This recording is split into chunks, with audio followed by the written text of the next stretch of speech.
Very sad this morning that we have lost another person to the rampant banditry that we have witnessed in the last few months.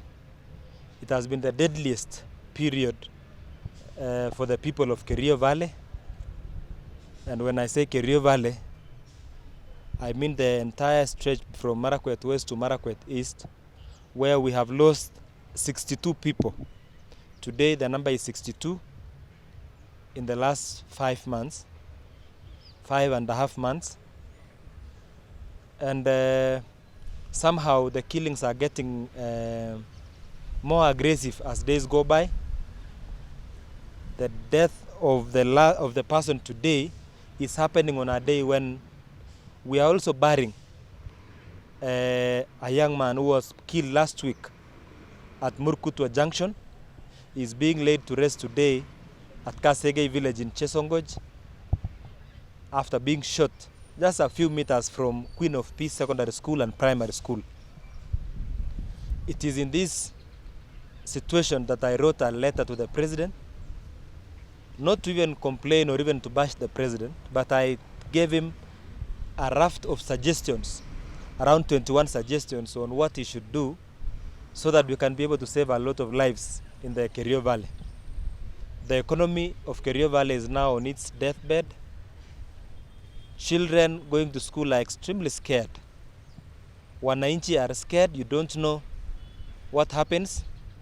And some teachers were telling me that children nowadays in school are asking each other, my father was shot last week. The other one will say, I don't know when my father will be shot. It is a serious situation where children have accepted and they have resorted to faith that they anticipate to be orphans at some stage because the banditry will never end. We want to appreciate the president for the few changes that he made last week by bringing in Abdirazak Jaldesa as the County Commissioner of Baringo and John Korir as the County Commissioner of Elgeiyo Marakwet. Both of them have actually worked in banditry prone areas and they understand banditry so well. The only way and the only language that a bandit understands is either death or being apprehended. It worked in Karamoja in Uganda. Museveni did it so well. It worked in Botswana. And banditry in Botswana now is something of the past. In Karamoja here in Uganda, if you carry a gun, you are shot on sight.